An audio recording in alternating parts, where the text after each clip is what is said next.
हरे कृष्णा। सभी भक्तों का स्वागत है आज के उपदेशामृत के सत्र में। श्री उपदेशामृत का हमारा यह 17वां सत्र चल रहा है और श्लोक संख्या 11 इसके ऊपर हम आज चर्चा करेंगे। तो आज का जो 11वां श्लोक है उसका छंद है मंदाक्रांता। तो श्लोक इस प्रकार से है।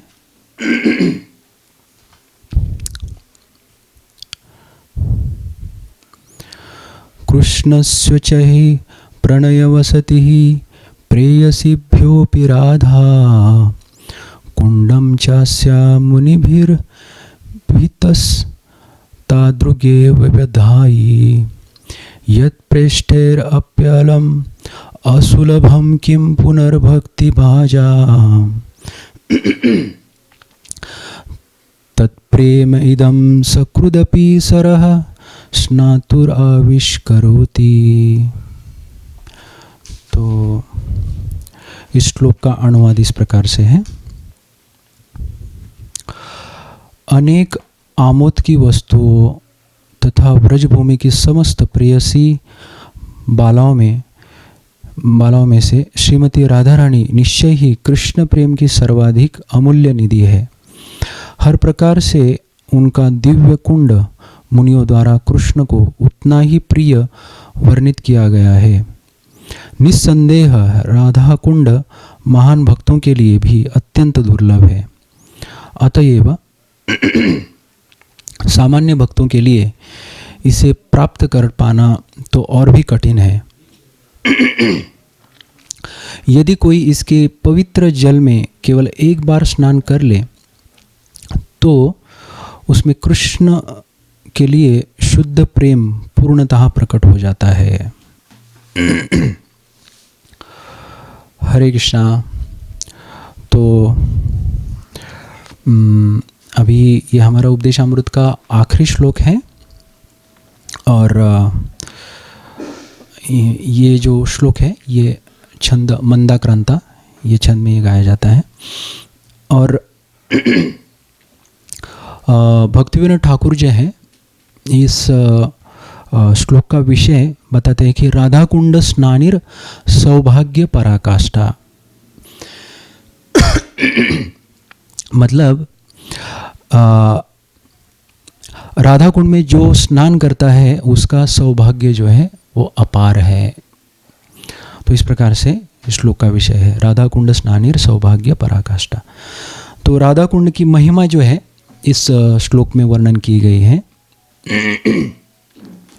तो हमने देखा कि श्लोक क्रमांक 9 इसमें अलग अलग स्थानों के बारे में वर्णन था। अलग अलग जो धाम है उसकी हायरार्की थी, उसका क्रम दिया गया था और कौन सा स्थान कौन से स्थान से श्रेष्ठ है इसके बारे में क्रम बताया गया था। और फिर हमने देखा कि श्लोक क्रमांक 10 में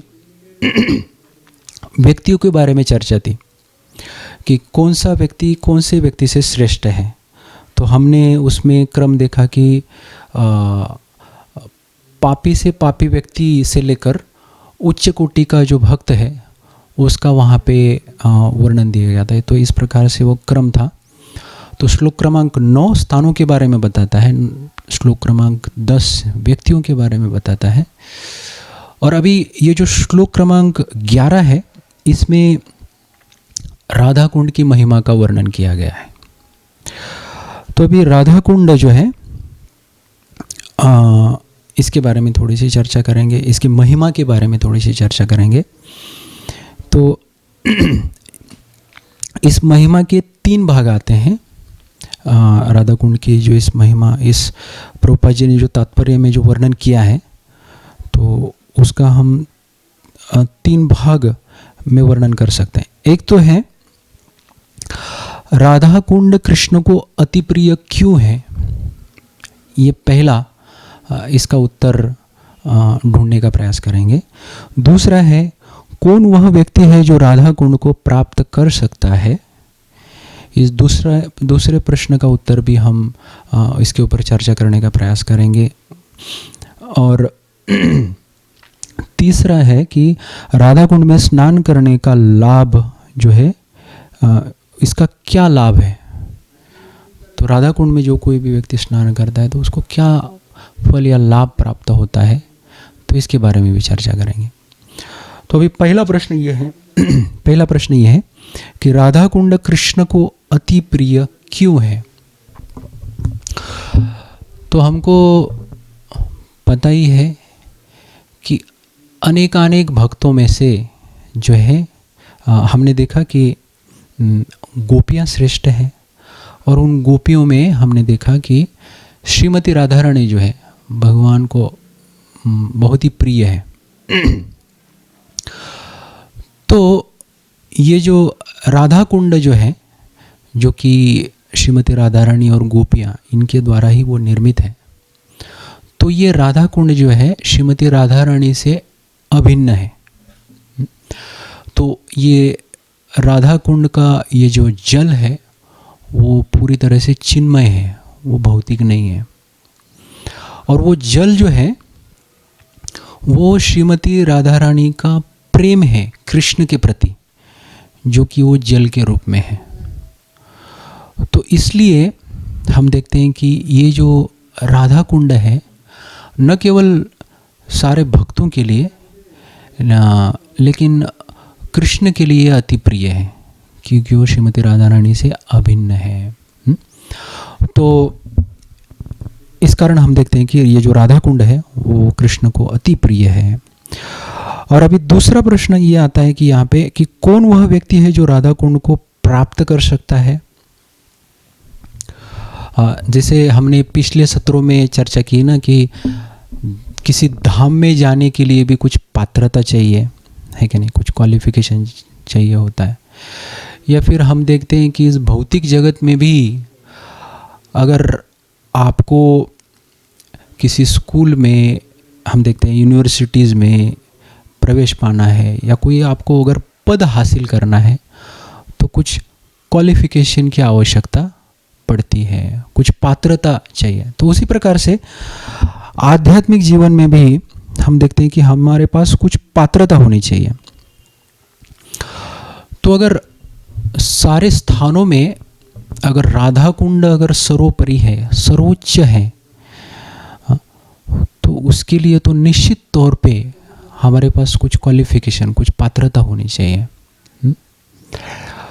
तो आगे चल के तो वर्णन ये आता है कि अगर राधा कुंड में प्राप्त करना तो छोड़िए, लेकिन अगर राधा कुंड में स्नान भी कोई एक बार करता है तो उसको कृष्ण प्रेम तुरंत जो है प्राप्त हो जाता है। लेकिन फिर हम देखते हैं कि बहुत बार ऐसे कई सारे भक्त उसमें स्नान भी करते हैं, लेकिन ऐसा तो नहीं देखते कि तुरंत जो किसी के उसमें अष्ट सात्विक विकार, कृष्ण प्रेम उसको प्राप्त हो गया। तो क्यों? तो वो क्या कारण है उसका? तो हमारे आचार्य उसका कारण ये बताते हैं कि हम उस स्तर पे नहीं हैं, हमारी वो पात्रता ही नहीं है कि हम वो राधा कुंड को हम प्राप्त करें, या फिर राधा कुंड में स्नान करने से, एक बार भी स्नान करने से तुरंत हमको कृष्ण प्रेम प्राप्त हो जाए। क्योंकि हमारी जो चेतना है अभी पूरी तरह से दूषित है, हमारा जो हृदय है अभी तरह से शुद्ध नहीं हुआ है, वो अशुद्ध है। और इसके कारण जो है हम तुरंत जो है वो जो इफ़ेक्ट है राधा कुंड में स्नान करने का, जो फल है वो हमको प्राप्त नहीं होता है तुरंत। तो हमारे इंद्रिय अशुद्ध है, हमारा हृदय अशुद्ध है, तो हमको उसको पहले शुद्ध करना होगा। और वो हम बहुत अच्छी तरह से वैदिक साधन भक्ति का पालन करके वो हम कर सकते हैं, हमारे इंद्रियों को हम शुद्ध कर सकते हैं। फिर वैदिक साधन भक्ति का अच्छी तरह से पालन करने के बाद हम प्रवेश करते हैं रागानुगा भक्ति में, है कि नहीं। तो रागानुगा साधन भक्ति में जब हम प्रवेश करते हैं तो स्वाभाविकता से जो है हम इन नियमों का पालन करने लगते हैं, और फिर भाव भक्ति और प्रेम भक्ति को हम प्राप्त करते हैं। और जब व्यक्ति इस प्रकार से भाव भक्ति में पदार्पण करता है रागानुग साधन भक्ति के बाद, तो फिर वो उसको तुरंत जो है, जब वो राधा कुंड में स्नान करेगा तो उसको अनुभूति प्राप्त होगी। तो वो व्यक्ति पात्र है, लायक है राधा कुंड को प्राप्त करने के लिए, वो स्थान प्राप्त करने के लिए जो भाव भक्ति में स्थित है। तो अभी आपको समझ में आया होगा कि ये प्रश्न का उत्तर क्या है। तो जो वैदिक भक्ति में स्थित है, वास्तविक में उन लोगों के लिए राधा कुंड नहीं है। हालांकि आचार्य बताते हैं कि राधा कुंड में स्नान करना चाहिए, बार बार करना चाहिए, लेकिन हम देखते हैं कि पात्रता किसकी है राधा कुंड को अप्रोच करने की, राधा कुंड में स्नान करने की पात्रता किसकी है? वो है जो भाव भक्ति या प्रेम भक्ति की, प्रेम भक्ति या भाव भक्ति जिसको प्राप्त हो गई है, वो वास्तविक में लायक है राधा कुंड में स्नान करने के लिए। हाँ, इसका मतलब ये नहीं है कि वैदिक साधन भक्ति करने वाले लायक नहीं है, नहीं। तो उनके लिए बताया गया है कि उनको जो है बार बार जो है इस प्रकार से राधा कुंड में स्नान करना चाहिए। लेकिन शब्द यहाँ पे बहुत महत्वपूर्ण है। वैदिक साधन भक्ति के जो साधक है, भक्त है, उनको इस प्रकार से वो राधा कुंड में स्नान कर सकते हैं, लेकिन गुरु के मार्गदर्शन के अनुसार, गुरु के जो प्रामाणिक प्रतिनिधि है उनके मार्गदर्शन के अनुसार वो स्नान कर सकते हैं। अपने मनमाने ढंग से, मन मर्जी से जब भी मन किया तो बस चले गए, वहाँ पे रुके, नहीं। जब गुरु आदेश देते हैं तो फिर निश्चित तौर पे हम वो कर सकते हैं। तो दूसरे प्रश्न का उत्तर हमको यहाँ पे मिल जाता है कि जो भाव भक्ति में स्थित है वो व्यक्ति इसको प्राप्त कर सकता है या फिर वो पात्र है। और हमने देखा कि वैदिक साधन भक्ति में जो है ना, किस प्रकार से रूप गोस्वामी ने 1 से 7 श्लोक जो है वैदिक साधन भक्ति के संबंध में है। 8वां श्लोक ये रागानुग साधन भक्ति जो है इसके संदर्भ में है, और 9, 10, 11 ये जो है भाव और प्रेम के संबंध में है। तो अभी अगर हम देखते हैं कि मतलब वैसे देखा जाए तो ये जो वैदिक, मतलब यहाँ पे लिखा गया है कि जिनके हृदय में भाव उत्पन्न हो गया है वही राधा कुंड की महिमा को जान सकते हैं। और विधि मार्ग वाले जो है इसको समझ नहीं पाएंगे। तो अभी यहाँ पे ये थोड़ा सा समझने का प्रयास करेंगे कि भक्ति सिद्धांत सरस्वती ठाकुर वो 2 मार्गों का वर्णन करते हैं। पहला मार्ग है कि जो भक्त ऐश्वर्य भाव में भगवान की भक्ति करते हैं, और दूसरा है जो भक्त माधुर्य भाव में भगवान की करते हैं। तो ऐसे 2 प्रकार के मार्ग हैं। तो एक है ऐश्वर्य युक्त विधि मार्ग और माधुर्य युक्त रागानुगा मार्ग। ये 2 प्रकार के मार्ग। तो अभी ये जो ऐश्वर्य युक्त विधि मार्ग है उसमें जो भक्त होते हैं वो भक्ति के नियमों का, विधि का पालन करके भाव भक्ति और प्रेम भक्ति की अवस्था को वो प्राप्त करते हैं। और हम यहाँ देखते हैं कि माधुर्य युक्त जो रागानुग भक्ति है, इसमें भक्त जो है वैदिक साधन भक्ति का पालन करते हैं, फिर वो रागानुग भक्ति में चले जाते हैं, और फिर भाव भक्ति और प्रेम भक्ति को प्राप्त करते हैं। तो अभी मेन डिफरेंस, फर्क इसमें क्या है कि जो ऐश्वर्य भाव में भक्ति करने वाले जो भक्त हैं वो ऐश्वर्य भाव में भगवान की सेवा करते हैं, वो माधुर्य भाव में सेवा नहीं करते। और माधुर्य भाव में जो सेवा करते हैं भगवान की, उनका एक प्रमुख लक्षण ये है कि वो वृंदावन के जो ये भक्त हैं भगवान के नित्य पार्षद, उनके पद चिन्हों के ऊपर वो चलते हैं।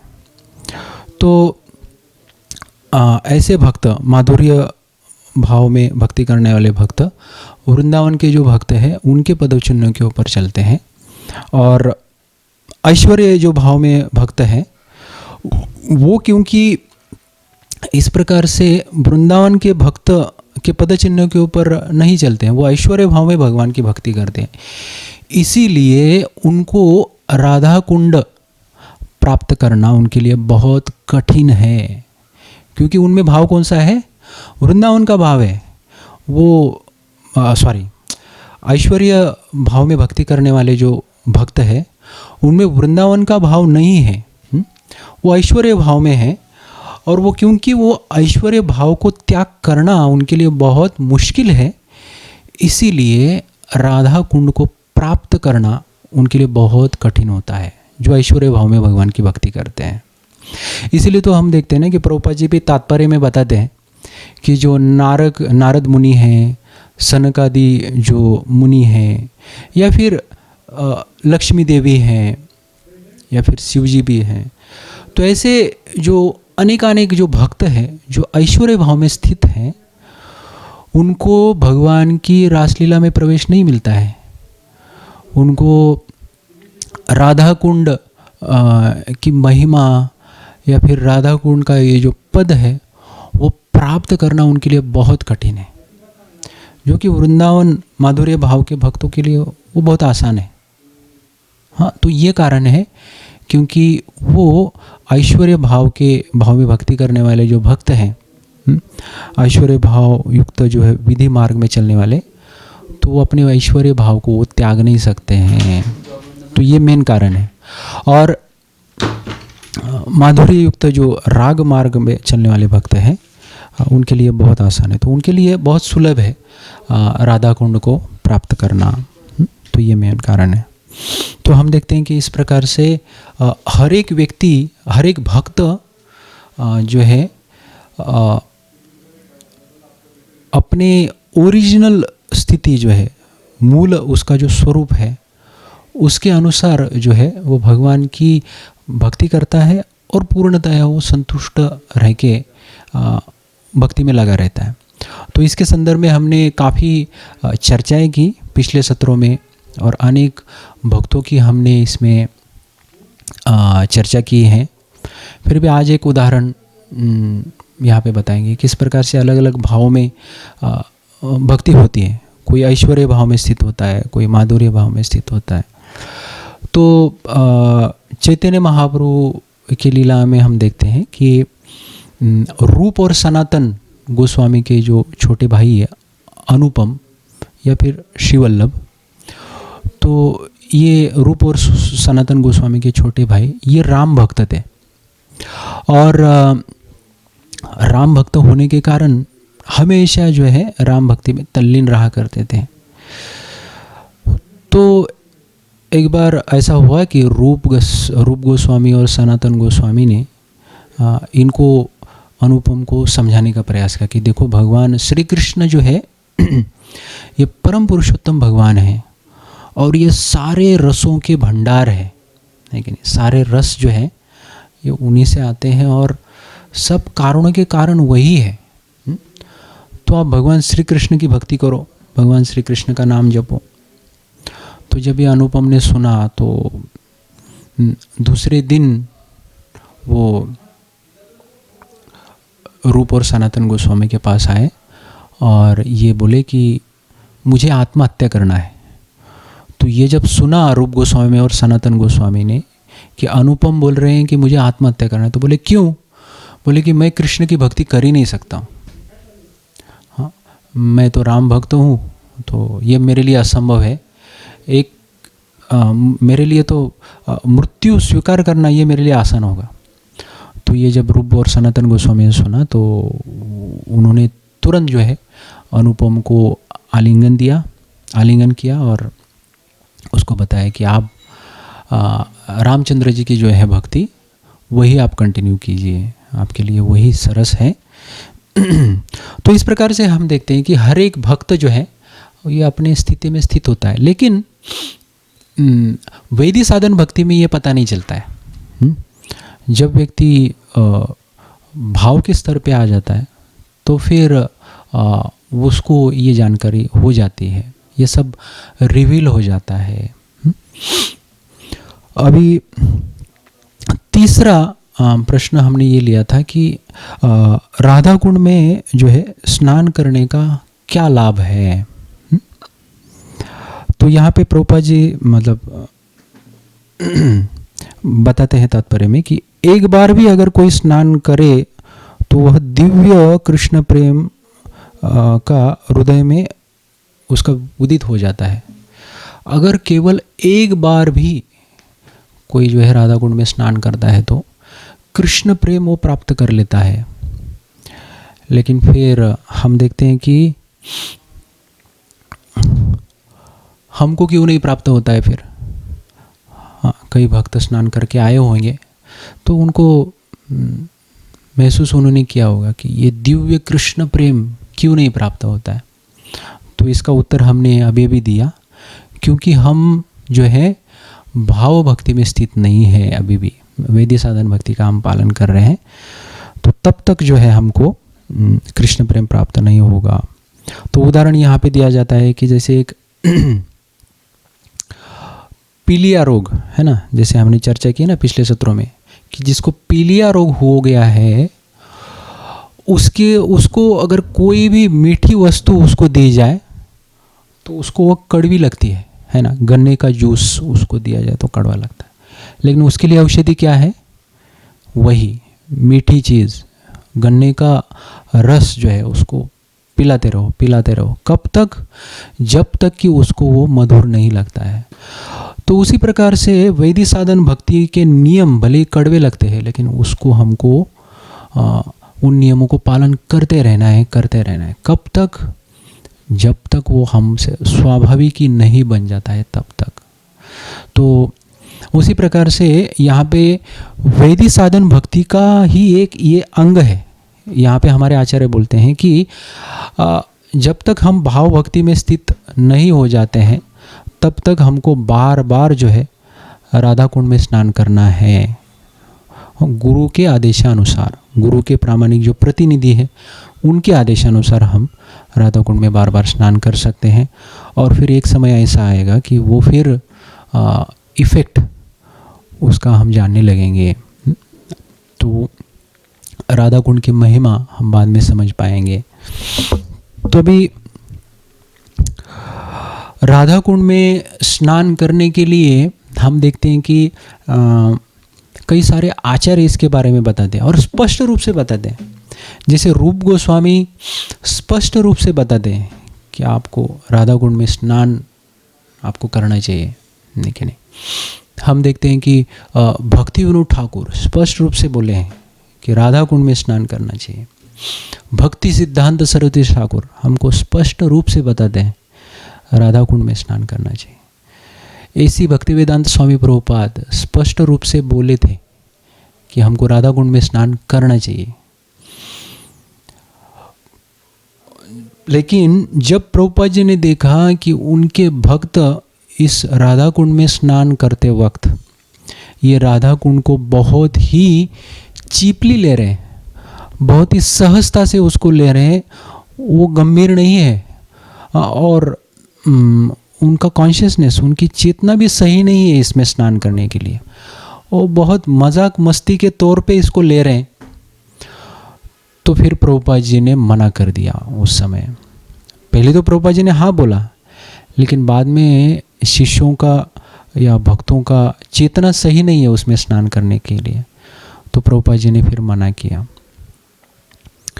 तो फिर प्रश्न ये उठता है यहाँ पे कि फिर क्या करें, किसका सुने, भक्ति विनोद ठाकुर, रूप गोस्वामी, या हमारे भक्ति सिद्धांत सरस्वती ठाकुर या प्रभुपाद जी। तो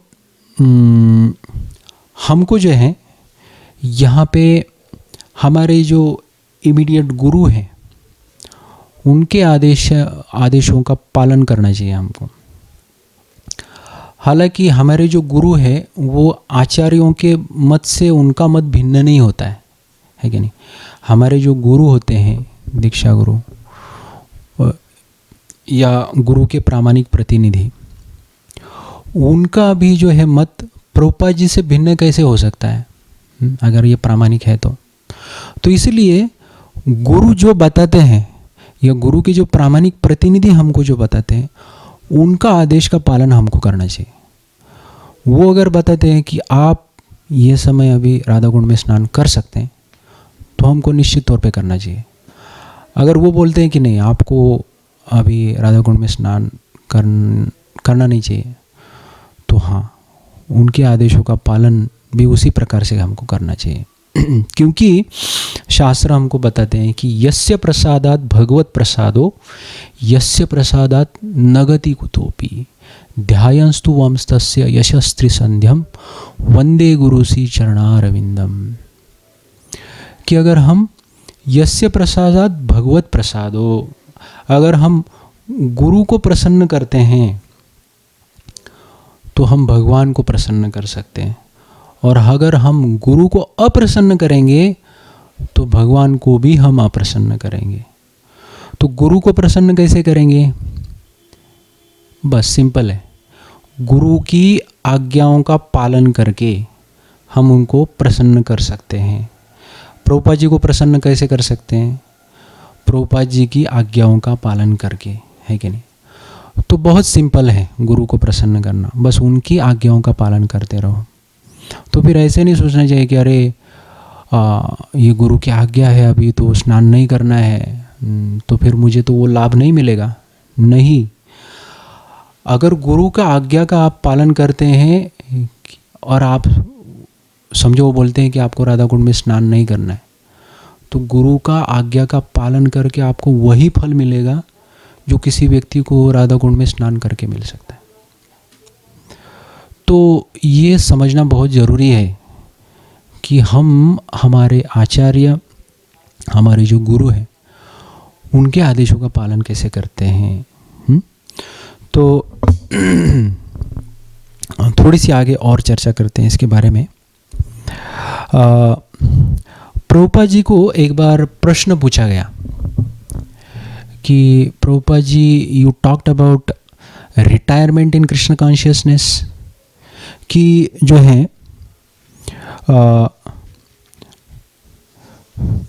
मतलब फिर इसके बारे में प्रभुपाद जी बोले थे कि when you retired you should go to Radha Kund, stay there and cultivate Krishna consciousness. कि प्रभुपाद जी एक बार शिष्यों को ऐसा बोले थे कि when you retire you should go to Radha Kund, stay there and cultivate Krishna consciousness. तो उसके संदर्भ में शिष्य प्रभुपाद जी को प्रश्न पूछते हैं कि what is the appropriate age of the devotee to retire. Prabhupada ji हमको ये बताइए कि एक व्यक्ति को अगर राधा कुंड में जाके रहना है और वहाँ पे कृष्ण भावना का अनुशीलन करना है, तो फिर एक प्रॉपर एज क्या है रिटायरमेंट का। तो प्रभुपाद जी का उत्तर जो है बहुत सुंदर था। प्रभुपाद जी बोले कि अगर मेरी बात की जाए, अगर आप मेरे बारे में पूछेंगे, so I am not a retired person. मतलब एक मैं रिटायर्ड नहीं हूँ, मैं अपने आप को मानता ही नहीं हूँ कि मैं रिटायर्ड हो गया। और दूसरी बात ये है कि प्रभुपाद जी बोले कि मैं बूढ़ा भी नहीं हो गया हूँ अभी तक। तो ना तो मैं बूढ़ा हूँ और ना तो मैं रिटायर्ड हो गया हूँ। मुझे तो बस प्रचार कार्य में रुचि है और वो मैं करना चाहता हूँ। तो प्रभुपाद जी का उत्तर बहुत सुंदर था। तो इससे हमको पता चलता है कि व्यक्ति को मतलब कृष्ण भावना में रिटायरमेंट का कोई एज ही नहीं है। व्यक्ति जीवन के अंतिम सांस तक जो है कृष्ण भावना का प्रचार कर सकता है इस प्रकार से। और प्रभुपाद जी ने अपने उदाहरण के द्वारा वो दिखाया, है कि नहीं। जब लोग 70-80 साल के हो जाते हैं तो वो वृंदावन चले जाते हैं और फिर वहाँ पे अपने अंतिम दिन वो गुजारना पसंद करते हैं, राधा कुंड में रहते हैं और फिर अपना देह त्याग कर लेते हैं। लेकिन प्रभुपाद जी के बारे में देखिए, प्रभुपाद जी जब 70 साल की आयु में, लगभग 70 साल की आयु में उन्होंने वृंदावन छोड़ा। जब लोग रिटायर्ड होके वृंदावन में रहने के लिए आते हैं, उस रिटायर्ड लाइफ में प्रभुपाद जी ने वृंदावन को छोड़ा। किसके लिए? हम सब जैसे लोग हैं उनको प्रचार प्रसार करने के लिए, है कि नहीं? कृष्ण भावना आंदोलन का प्रचार करने के लिए प्रभुपाद जी ने वृंदावन को छोड़ा और प्रभुपाद जी ने राधा कुंड को भी छोड़ा, है कि नहीं? वृंदावन छोड़ा मतलब राधा कुंड को छोड़ा। तो इन सब का त्याग करके प्रभुपाद जी ने क्या किया? सबको भक्त बनाया, पूरे जगत में घूम के कृष्ण भावना का प्रचार प्रसार करके। तो इस प्रकार से ये वृंदावन का मूड लेके प्रभुपाद जी चले, है कि नहीं?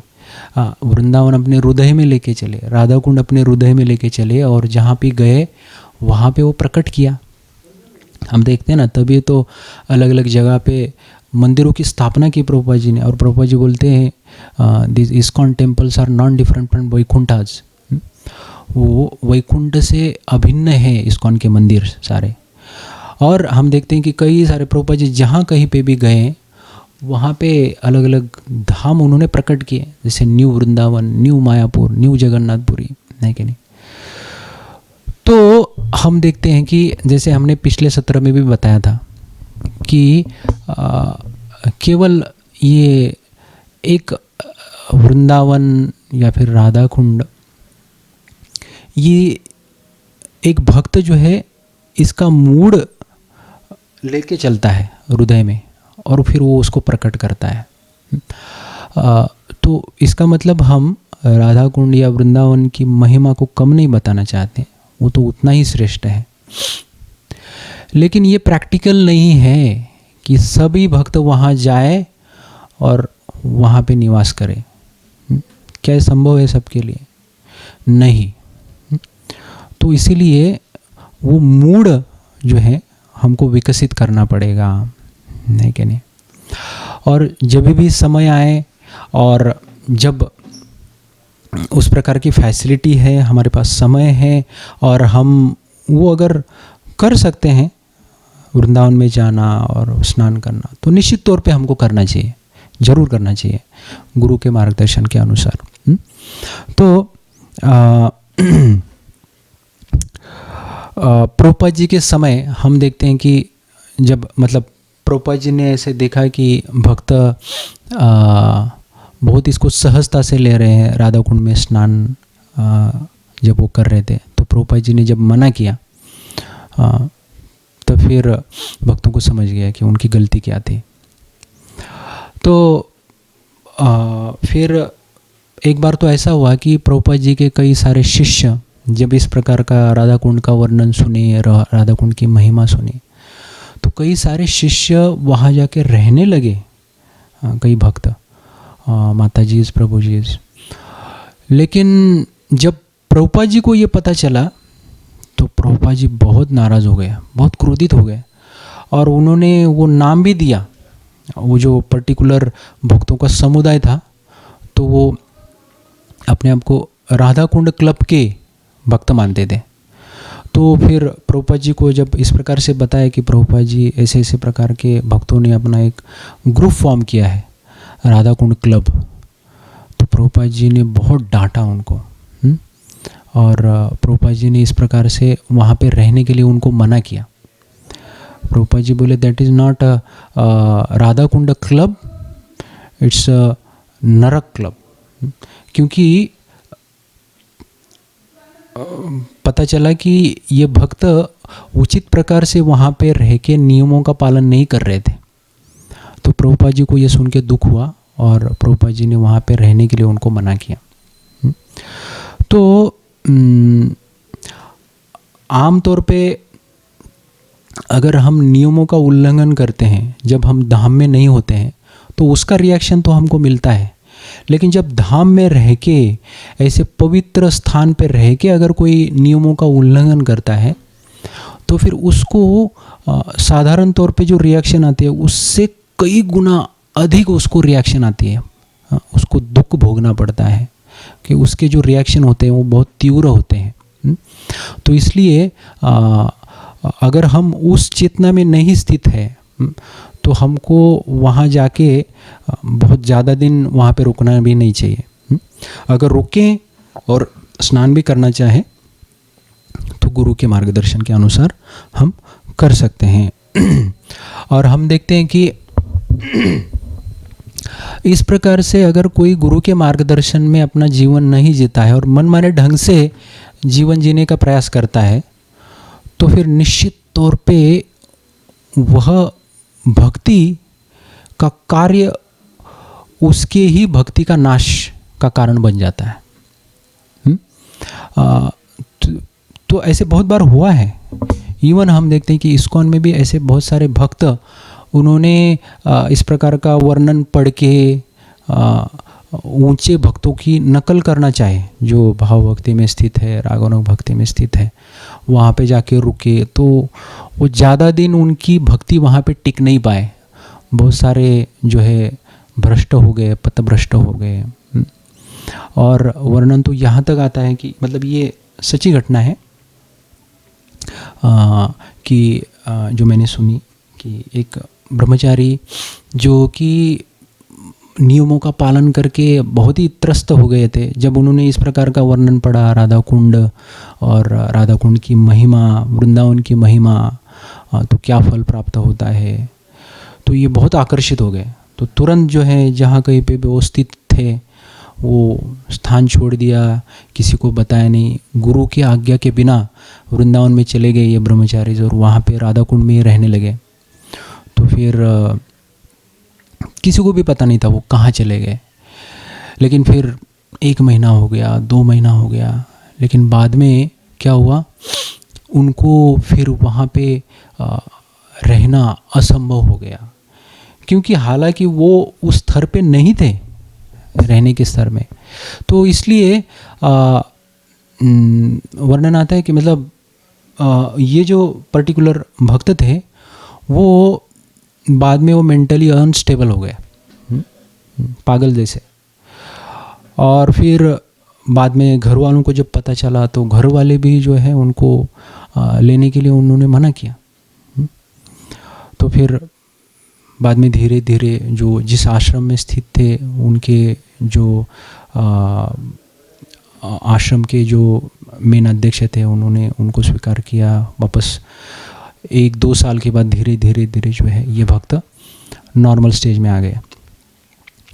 तो हम देखते हैं हमारे आंखों के सामने या ऐसे कई सारे उदाहरण होके गए जो कि इस प्रकार की नकल करने वाले भक्त, ऊंचे भक्त जो होते हैं, भक्ति में बहुत पहुँचे हुए भक्त, रागानुग भक्ति में भक्ति करने वाले या फिर भाव भक्ति या प्रेम भक्ति, ऐसे भक्तों का जब हम नकल करते हैं, गुरु के आदेशों का पालन नहीं करते हैं, मनमाने ढंग से जब हम कार्य करने लगते हैं, तो इस प्रकार से जो है रिएक्शन, फल भोगना पड़ता है। तो ये बहुत ज़रूरी होता है कि हम जब भी भक्ति का पालन करें तो फिर वो गुरु के आदेशानुसार हो। गुरु के प्रामाणिक जो प्रतिनिधि है, हर एक कार्य उनके आदेशानुसार हम करते रहें, है कि नहीं।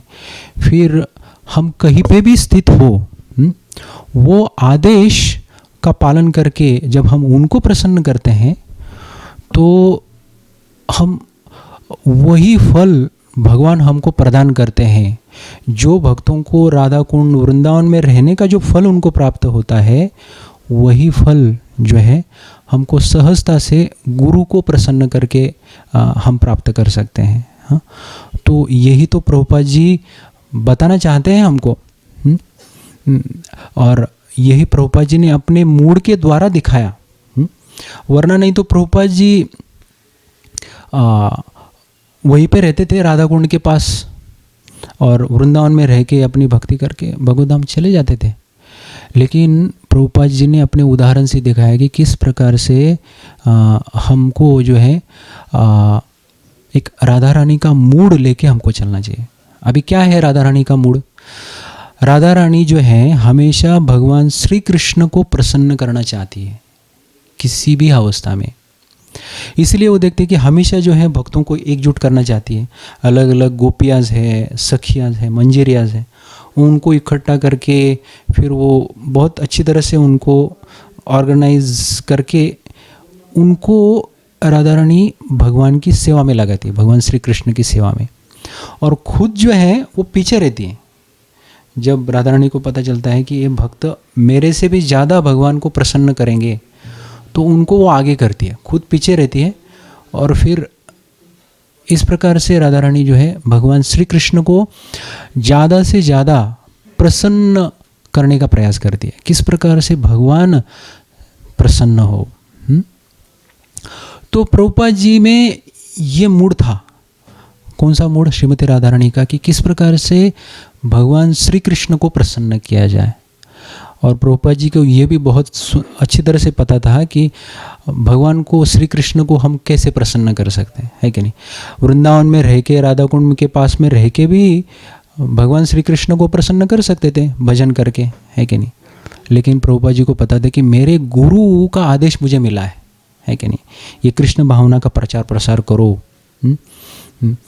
तो प्रभुपाद जी ने वो किया, उसको प्रायोरिटी की दी प्रभुपाद जी ने। तो देखिए, तो प्रभुपाद जी ने इस तरीके से अपने गुरु को प्रसन्न किया। और हम देखते हैं कि भगवान ने किस प्रकार से आदान प्रदान किया उनके साथ।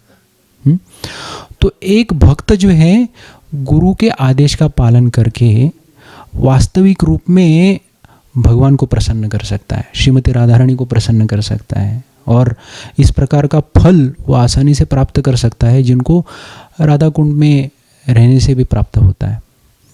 तो इसका मतलब ये नहीं कि हम राधा कुंड की महिमा को कम दिखाना चाहते हैं, यहाँ पे वृंदावन की महिमा को कम दिखाना चाहते हैं। ये बात समझ लेना जरूरी है। क्योंकि हम क्यों ये बता रहे हैं कि सबके लिए ये बहुत बार ये प्रैक्टिकल नहीं होता है, ये मुमकिन नहीं होता है कि हर कोई भक्त वहाँ जाके रहे और भजन करे। तो गुरु के मूड को समझना जरूरी होता है। आचार्यों का जो मूड है वो अगर हम समझेंगे तो फिर भक्ति में प्रगति करना बहुत आसान हो जाएगा।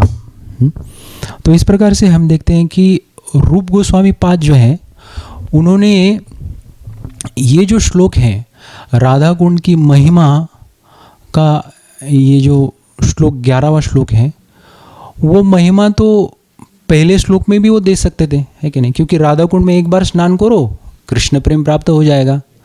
तो क्या ज़रूरत थी उनको कि ये पूरा पहला, दूसरा, तीसरा 11 श्लोक लगे रूप गोस्वामी को। मतलब 10 श्लोक के बाद ये 11वें श्लोक में उन्होंने राधा कुंड की महिमा के बारे में बताया, श्रीमती राधा रानी के बारे में बताया, है कि नहीं। हम देखते हैं जब व्यक्ति भाव और प्रेम के स्तर पे आ जाता है तब उन्होंने यहाँ पे इसका उल्लेख किया है। साधन भक्ति के स्तर पे उन्होंने बिल्कुल बताया नहीं है। पहले 7 श्लोक में हम क्या देखते हैं, वहाँ पे बिल्कुल इसका वर्णन नहीं है, रूप गोस्वामी बताते नहीं है। क्योंकि उनको पता है भक्त अगर डायरेक्टली इसका नकल करने जाएंगे तो ये उनके ही भक्ति का नाश का कारण बनेगा। इसलिए राधा कुंड की महिमा का वर्णन रूप गोस्वामी ने सबसे अंतिम में दिया है। तो ये समझना ये बहुत ज़रूरी है। और इस प्रकार से हम देखते हैं कि ये 11 श्लोकों की श्रृंखला है। इसको भक्त अगर बहुत अच्छी तरह से समझे, अपने जीवन में उसका पालन करे, गुरु के मार्गदर्शन के अनुसार अपने भक्तिमय जीवन को जिए, तो बहुत जल्द वो इसी जन्म में शुद्ध हो सकते हैं, भगवान श्री कृष्ण का प्रेम प्राप्त करके भगवान के धाम वो लौट सकते हैं। तो इस प्रकार से हमारा ये 11वां श्लोक श्री उपदेशामृत का यहाँ पे समाप्त होता है। तो हमारे ये जो प्रवचन की श्रृंखला भी है श्री उपदेशामृत की यहाँ पे समाप्त होती है। तो अभी हम जो है कुछ अनाउंसमेंट्स यहाँ पे बताना चाहेंगे भक्तों को। जो भी भक्त श्री उपदेशामृत के कंटेस्ट में या फिर ये जो प्रतियोगिता है श्री उपदेशामृत की, इसमें पार्टिसिपेट किए हैं, उनके लिए अनाउंसमेंट्स हैं। हमने जैसे भक्तों को पहले भी बताया है, जो भी पार्टिसिपेट किए हैं इस कॉन्टेस्ट में, तो ये श्री उपदेशामृत की जो एग्ज़ाम है, फाइनल एग्ज़ाम, वो 30 अगस्त 2020 रविवार को होगी। और इसके पहले जो है भक्तों का मॉक टेस्ट लिया जाएगा 27 अगस्त 2020 गुरुवार को। तो इसका समय जो है वो आपको बहुत जल्द बताया जाएगा। तो भक्तों को एक गूगल लिंक सेंड की जाएगी, उसमें ये एग्ज़ाम जो है का रूपरेखा और किस प्रकार से प्रश्न है वो लिंक के द्वारा सबको पता चलेंगे। तो इसका समय जो है, इसके सारे डिटेल्स भक्तों को जो है व्हाट्सएप ग्रुप में सब भेज दिया जाएगा। जो भी भक्त इसमें पार्टिसिपेंट है, ऑलरेडी ज्वाइंड है ये व्हाट्सएप ग्रुप में, तो उनको ये सारे डिटेल्स भेज दिए जाएंगे। लेकिन इसका आप ध्यान रखिए कि फाइनल एग्ज़ाम 30 अगस्त को और मॉक टेस्ट 27 अगस्त को होगी। और फिर दूसरी इम्पॉर्टेंट अनाउंसमेंट इस प्रकार से है कि हम जो है अभी ये एग्ज़ाम होने के बाद हम हिंदी में भगवद गीता क्रैश कोर्स ये हम लेने वाले हैं, जिसको science of self discovery course या आत्म साक्षात्कार का विज्ञान, जो भगवद गीता के 5 प्रमुख विषय हैं। तो भगवद गीता सार रूप में या 5 प्रमुख विषय जो हैं वो बहुत अच्छी तरह से पावर पॉइंट प्रेजेंटेशन के साथ ये इसको बताई जाएगी भक्तों को। मतलब जो भी भक्त इसमें पार्टिसिपेट करना चाहते हैं तो उनके लिए है अनाउंसमेंट। तो ये हमारी हिंदी में होने वाला ये जो क्रैश कोर्स है भगवद गीता के ऊपर, ये 5 सितंबर से शुरू होगा और ये 5 से 14 सितंबर तक ये चलेगा। और इसके विषय, प्रमुख विषय इस प्रकार से हैं: आनंद की खोज, दूसरा विषय है मैं कौन हूँ, फिर भगवान का अस्तित्व है या नहीं, भगवान एक है या अनेक है, पूर्ण जन्म वास्तविकता या भ्रम, या फिर योग की पूर्तता। तो ऐसे 6 जो टॉपिक्स हैं भगवद गीता के 5 प्रमुख विषय, और टोटल मिला के ये 6 टॉपिक्स। तो इस प्रकार से पूरी भगवद गीता के मेन टॉपिक्स जो है इसमें कवर किए जाएंगे। तो जिन भक्तों को इसमें पार्टिसिपेट करना है वो इसमें रजिस्टर कर सकते हैं। तो ये इसका जो एग्ज़ाम है ये 20 सितंबर को होगा। ये जो भगवद गीता क्रैश कोर्स की हिंदी में जो ये क्रैश कोर्स होने वाला है, इसकी एग्ज़ाम 20 सितंबर 2020 को होगी। और ये इसकी एंट्री फ्री ऑफ चार्ज है, किसी को कोई चार्ज नहीं है, कोई भी इसमें पार्टिसिपेट कर सकता है। और इसका समय तो अभी फ़िलहाल हमने 8 से 9, मतलब according to Indian standard time के अनुसार हमने 8 से 9 रखा है शाम को। तो हालांकि इसमें थोड़ा बहुत चेंजेस हो सकते हैं समय में, वो भक्तों के मतलब उनका राय ली जाएगी भक्तों की, उस हिसाब से समय निर्धारित होगा। लेकिन ये जो डेट है वो फिक्स है 20 सितंबर। और रजिस्ट्रेशन के लिए जिनको भी इसमें रजिस्टर करना है वो भक्त ये नंबर पे अपना संपर्क करें, आपके नाम और आपका कॉन्टैक्ट नंबर सेंड करें। तो कॉन्टैक्ट नंबर इस प्रकार से है 7875509086। ये नंबर पे आप संपर्क कर सकते हैं अगर इसमें आपको पार्टिसिपेट करना है तो। और अंत में हम धन्यवाद देना चाहेंगे हमारे नासिक मंदिर के जो अध्यक्ष हैं श्रीमान कृष्णधन प्रभु। उनसे ही प्रेरणा लेके हमने ये उपदेशामृत की श्रृंखला शुरू की और इसके ऊपर कॉन्टेस्ट लेने का भी सोचा। तो श्रीमान कृष्णधन प्रभु हमारे नासिक इस्कॉन मंदिर के अध्यक्ष हैं और ये एक बहुत ही प्रेरणा स्थान है सबके लिए, सारे भक्तों के लिए, क्योंकि हम कई सालों से हम उनको जानते हैं। और श्रीमान कृष्णधन प्रभु अपनी साधना, अपना शास्त्रों का अध्ययन और अपना भक्तों के साथ व्यवहार जो है, वैष्णव एटिकेट्स और कई सारे बोलते हैं, he is a full of Vaishnav qualities एक तरीके से हम देखें तो। और इसके द्वारा हम देखते हैं कि कृष्णधन प्रभु एक बहुत ही इंस्पिरेशन है सबके लिए। हाँ, भले उनका वो साधना हो, शास्त्रों का अध्ययन हो, उनका व्यवहार हो, तो खास करके मैं देखता हूँ कि मेरे निजी जीवन में वो बहुत ही प्रेरणा स्थान है मेरे लिए। और ये उपदेशामृत लेने के लिए भी उनके द्वारा ही मुझे प्रेरणा मिली, तो मैं उनका धन्यवाद देता हूँ, यहाँ पे आभार व्यक्त करता हूँ। और अगर आपको इसमें लगा कि कुछ अच्छा लगा आपको तो निश्चित तौर पे आप कृष्णधन प्रभु का इसमें उनकी सराहना कीजिए, उनको धन्यवाद दीजिए। और अगर लगा इसमें कि कुछ इसमें त्रुटियां हो गई है, निश्चित तौर पे इसमें कुछ त्रुटियां हो गई है, तो उसके लिए हम क्षमा चाहते हैं। उसको आप उचित भाव से उसको स्वीकार कीजिए और वो जो त्रुटि है उसमें सुधार लाइए। तो यहाँ पे हम विराम देना चाहेंगे। बहुत बहुत धन्यवाद। हरे कृष्णा। श्री उपदेशामृत की जय, शील रूप गोस्वामी की जय, शील प्रभुपाद की जय, निताय गौर प्रेमानंदे। हरि हरि।